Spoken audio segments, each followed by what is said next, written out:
प्यारे दोस्तों, एक नेक और पाकीज़ा औरत, बेजुबान मासूम बोलने वाले बंदर से जिना और गवाही देने के लिए 4 लोग, और उस बंदर ने औरत के साथ ऐसा क्या किया कि वहां के लोग तौबा अस्तगफार करने पर मजबूर हो गए। और उन लोगों ने मजबूरी में एक ऐसा फैसला किया जो आप सबके रोंगटे खड़े कर देगा। गुजारिश यही है, इस वाकया में आखिर तक जरूर रहिएगा, क्योंकि सबक अमोज वाकया है। किसी जगह एक बेवा औरत रहा करती थी। उसके शौहर का कुछ सालों पहले इंतकाल हो गया था। उसकी एक खूबसूरत बेटी भी थी, जिसकी शादी के लिए वह बुढ़िया औरत बड़ी ही परेशान रहती थी। उसका कमाने का कोई जरिया ना था। रिश्तेदारों ने उसकी बेटी का रिश्ता लेने से इसलिए इनकार कर दिया कि यह गरीब बुढ़िया बेटी को जहेज तो देगी नहीं, और हम इस कंगाल बुढ़िया की बेटी को क्यों अपनाएं। वैसे भी गरीब को कोई नहीं पूछता।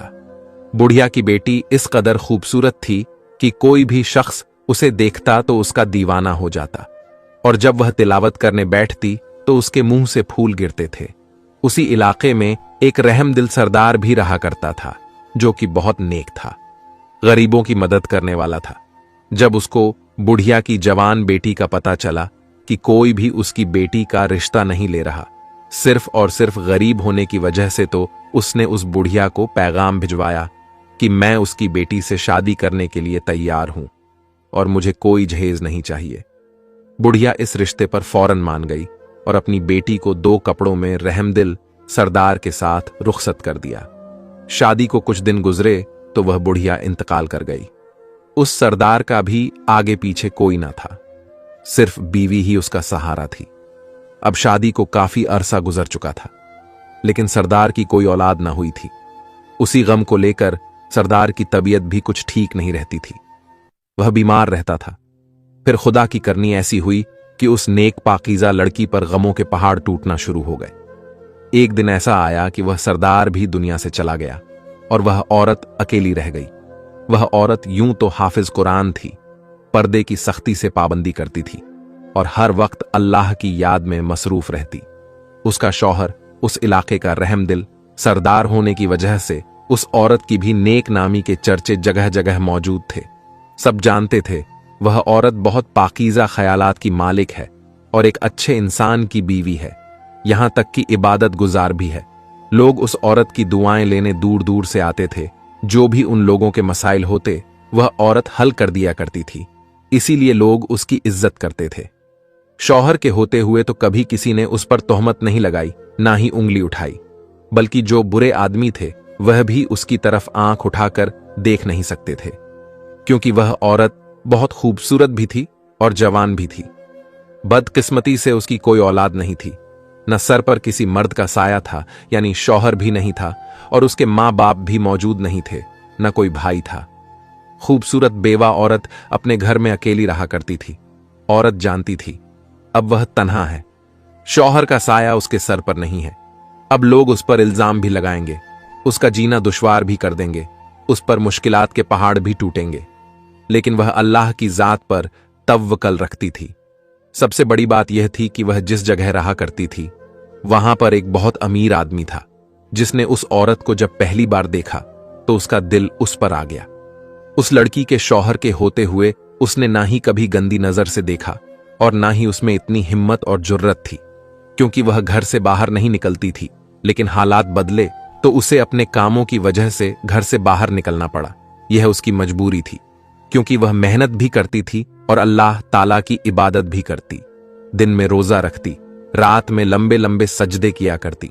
उसका दिल बहुत नरम था और वह हर किसी की मदद किया करती। लेकिन अब तो उसको बहुत संभल संभल कर चलना पड़ रहा था। एक बार तूफानी बारिश हो रही थी। गली बाजारों में बहुत कीचड़ था, जिसने दलदल की शक्ल इख्तियार कर ली थी। उस कीचड़ में एक छोटा सा बंदर का बच्चा गिरा हुआ था, जो कि दलदल में धंसा चला जा रहा था। वह जल्दी से उस छोटे से बंदर के पास आई। उसकी टांग जख्मी हो चुकी थी। उस औरत ने जल्दी से उस दलदल में से उस बंदर के बच्चे को निकाला और उस बंदर को अपने घर ले आई। जल्दी से उसे नहला धुलाकर उसकी सारी मट्टी साफ की और उसकी मरहम पट्टी की और उसे अपने घर में रख लिया। वह सोच चुकी थी कि मैं इसे पालूंगी और इसे कहीं नहीं जाने दूंगी। एक बेजुबान जानवर से उसको प्यार हो गया था, जो उसके साथ ही रहता था और वह उसकी नमाज के कमरे में नहीं जाया करता था, बस दूर बैठे औरत की तिलावत को सुनकर झूमता रहता था। उस बेवा जवान औरत की जिंदगी में कोई खुशी नहीं थी, लेकिन अब उसकी जिंदगी में खुशी ही खुशी थी। औरत जब भी अपने घर का कोई काम करने लगती तो वह बंदर भाग भाग कर औरत को चीजें पकड़ाता और उसकी काम में मदद भी करता था। वह बिल्कुल उसके बच्चों की तरह उसके साथ रहने लगा था। उस बंदर को किसी ने आज तक नहीं देखा था। बचपन से लेकर अब तक वह अंदर ही रहता, बाहर नहीं आता था। वह बंदर अब बड़ा हो रहा था और अपनी मालकिन के साथ घुल मिल गया था, क्योंकि वह नेक औरत उसका बहुत ख्याल रखती थी। उस बंदर के होते हुए उसको कभी किसी किस्म का डर नहीं होता था। उसने उसे सिर्फ शौक के लिए थोड़ी पाला था। वह उसके दुख सुख का भी साथी था। जब वह औरत सोती तो वह बंदर औरत से बहुत लाड करता, कभी उसकी जुएं निकालता तो कभी उसके मुंह पर हाथ फेरता। जिंदगी अब सब्र और सुकून से गुजर रही थी, लेकिन अब उसको लगने लगा कि कुछ लोग उसके पीछे लगे हुए हैं। हुआ कुछ यूं कि जब वह घर से बाहर उस रईस आदमी के सामने से गुजरी, उस रईस आदमी ने जब उस खूबसूरत हसीन औरत के चेहरे को देखा तो उस पर फिदा होकर कहने लगा, मुझे तो यह औरत चाहिए। इसके पास दौलत की कमी नहीं थी। वह जब चाहता किसी औरत को खरीद सकता था और उसके आगे पीछे हर औरत फिदा रहती थी, सिर्फ उसके पैसों के लिए। लेकिन वह औरत तो बहुत शरीफ थी, नेक थी। एक दिन उस आदमी ने अपने मुलाजिम के हाथ पैगाम भिजवाया कि उस औरत से कहो मुझसे आकर मिले। औरत कहने लगी, मैं किसी गैर महरम से नहीं मिलती हूं। मुलाजिम ने यह खबर आकर अपने मालिक को बताई। वह गुस्से से पागल हो गया।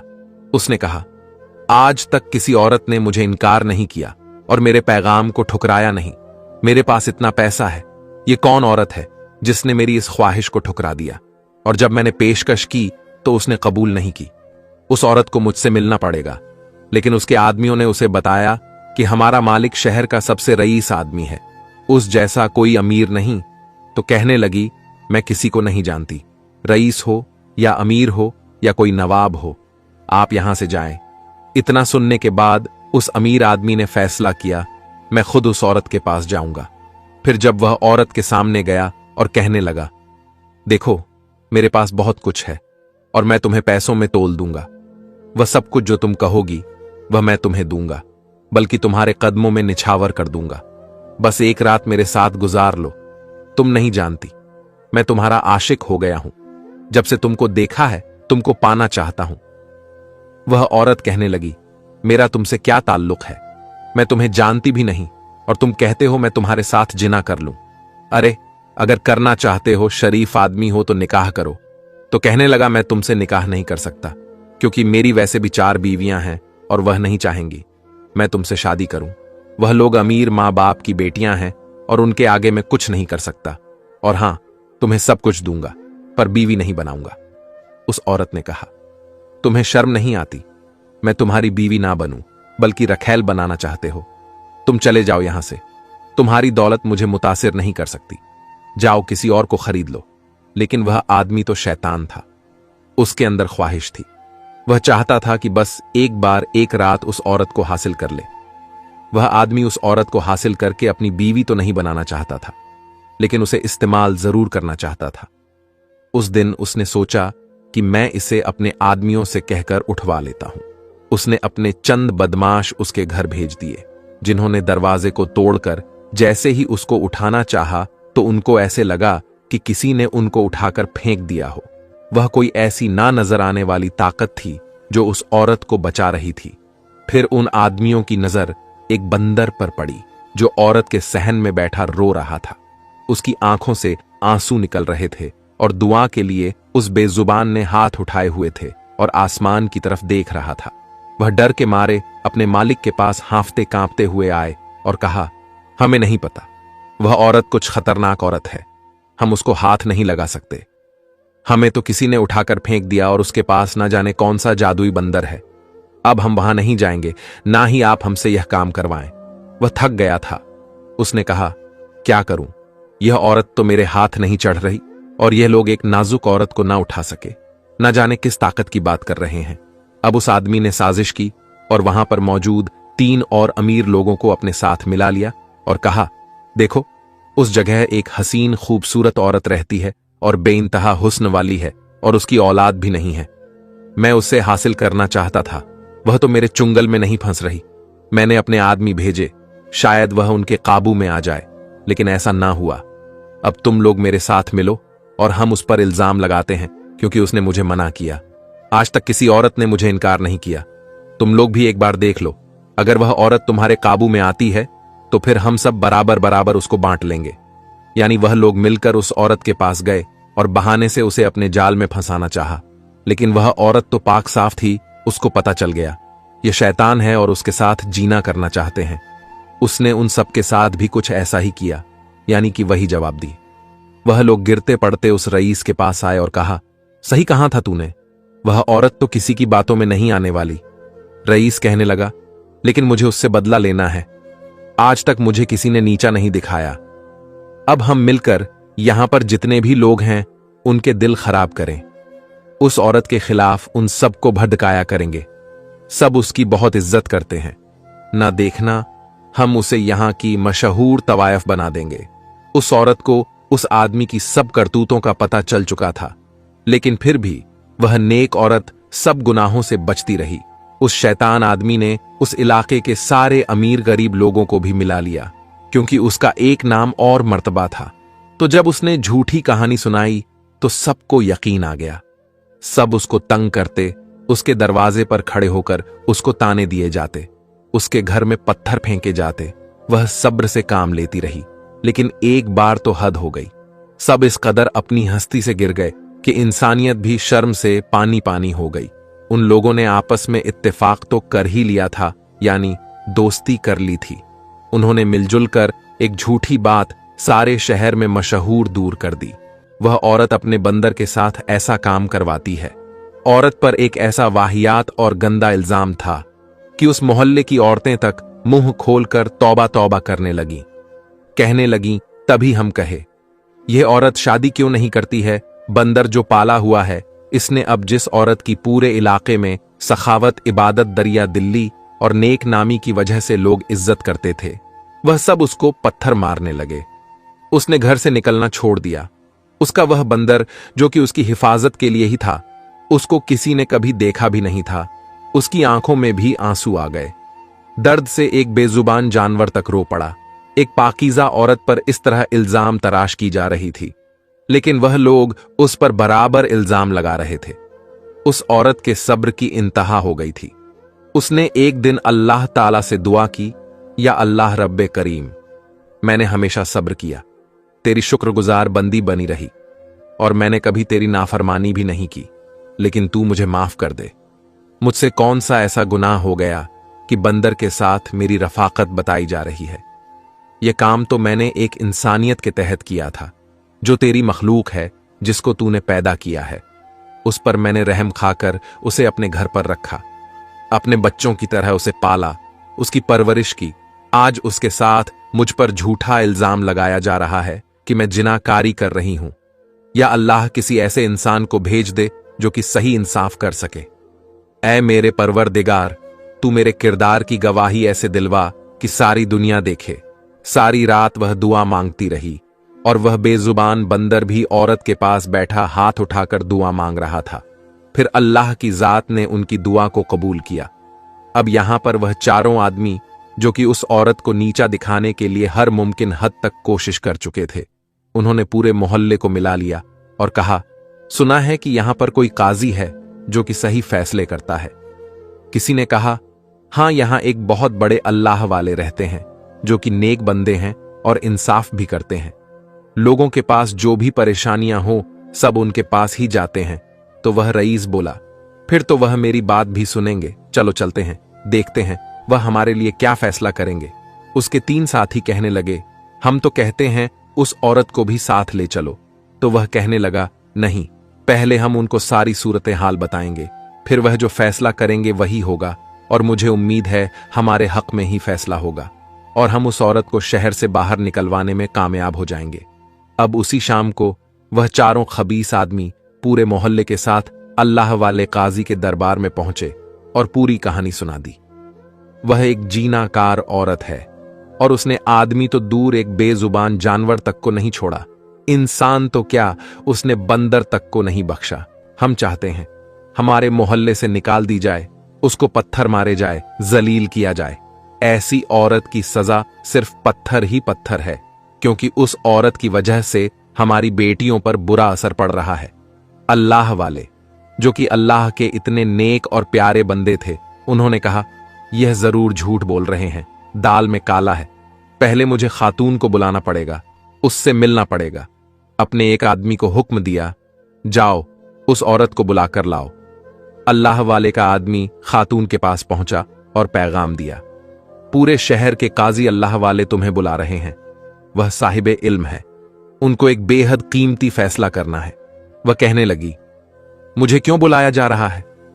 वह कहने लगा, मुझे नहीं पता, आपको काजी साहब ने बुलाया है और उनके हुक्म को कोई नहीं टाल सकता। आपको मेरे साथ चलना पड़ेगा। औरत तैयार हो गई और उस आदमी के साथ काजी के दरबार में पहुंची। यह बात वह आदमी नहीं जानते थे। काजी साहब ने औरत को एक अलग जगह बुलाकर कहा कि मुझे बताओ बीबी कि तुमने जिना किया है, वह भी एक बंदर के साथ। औरत यह सुनकर तड़प उठी कि बंदर के साथ उस पर यह इतना घटिया इल्जाम लगाया जा रहा था।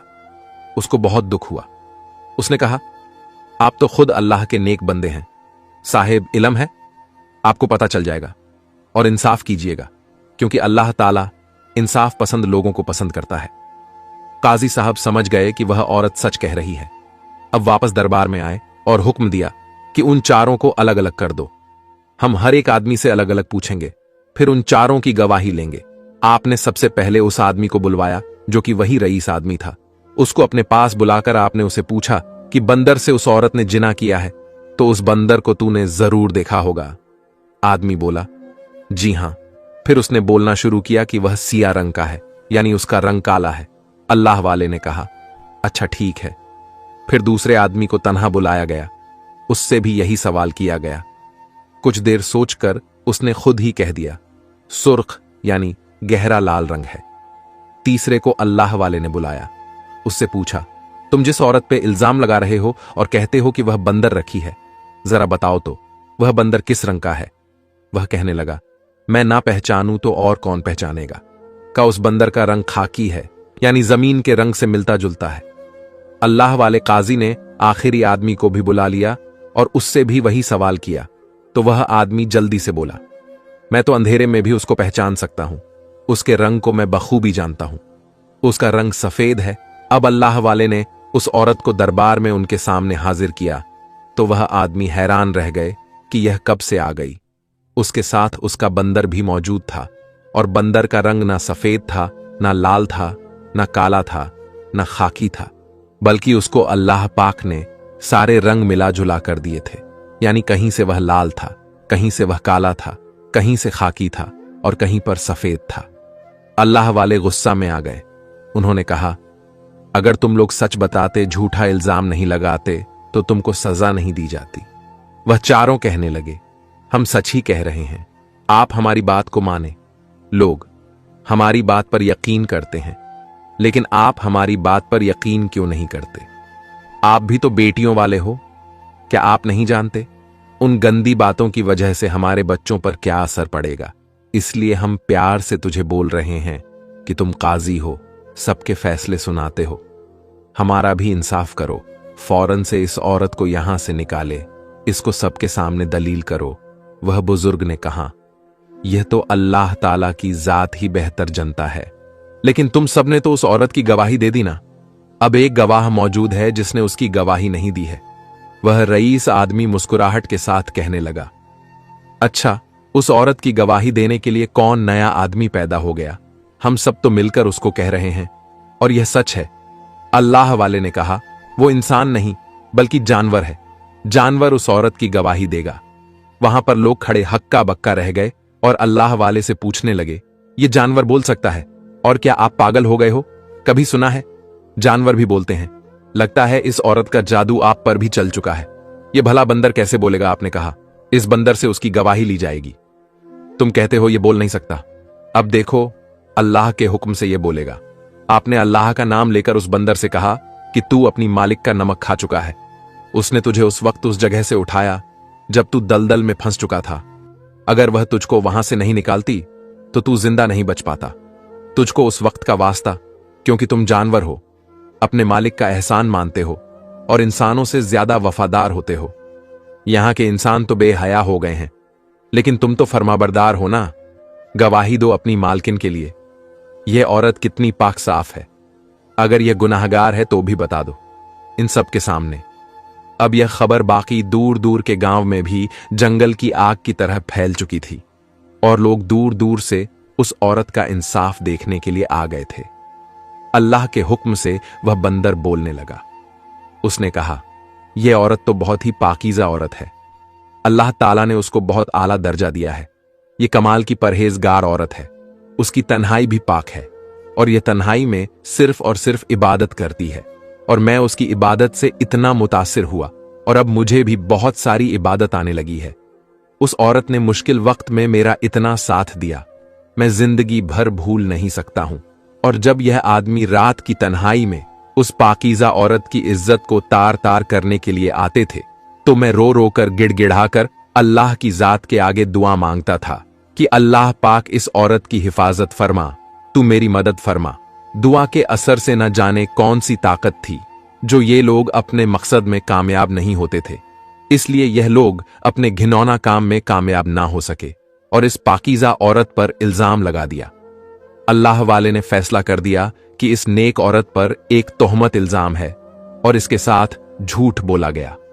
किसी पाकीज़ा बा किरदार औरत के साथ ऐसी घटिया बात का इल्जाम लगाना लोगों को मजबूर करना। अब यह फैसला आखिरी है कि इन चारों को पूरे बीच बाजार मुंह काला करके घुमाया जाए, ताकि आज के बाद कोई ऐसी हरकत ना करें। एक पाक औरत पर ऐसी तोहमत लगाने पर 100 बार सोचे और वह औरत जारो कतार रो रही थी। अल्लाह ताला ने किस तरह उसको बचाया, किस तरह उसकी इज्जत की हिफाजत की। वह बंदर भी उसके साथ ही रो रहा था। अब वह चारों अभी तक गए नहीं थे। उन्होंने कहा, ऐ अल्लाह के नेक बंदे, हमें माफ कर दें, हमसे गुनाह हो गया, हमने उसको बहुत बुरा कहा, हमें माफ कर दें, हम आइंदा उसको कुछ नहीं कहेंगे। अल्लाह वाले ने कहा, अब तुम्हारा फैसला हो चुका है और इस दरबार में जो फैसला होता है वह अटल फैसला होता है। तुम्हारी माफी नहीं, तुमने इस औरत के साथ बहुत बुरा किया और जो भी शख्स किसी मजलूम पर जानबूझकर घटिया इल्जाम लगाता है उसकी यही सजा बनती है। फिर वहां के सब लोगों ने मिलकर उन आदमियों को संसार कर दिया और बाकी लोगों ने भी वहां खड़े खड़े तौबा की और उस शहर में अमनो अमान कायम हो गया। प्यारे दोस्तों, इस कहानी से हमें यही सीखने को मिला कि किसी पर बगैर सोचे समझे इल्जाम लगाना बहुत बुरी बात है और यह बात अल्लाह रब्बुल इज्जत की बारगाह में भी पसंद नहीं की जाती और इसकी गुनाह भी बहुत बड़ा है। और प्यारे दोस्तों, अगर आपको वाकया अच्छा लगा है तो सबसे पहले वीडियो को अपने फैमिली, दोस्तों, रिश्तेदारों में शेयर जरूर करें, क्योंकि उन्हें भी इबरत और सबक हासिल होगा। और चैनल को सब्सक्राइब करके कमेंट बॉक्स में अल्लाहू अकबर जरूर लिखिए। शुक्रिया।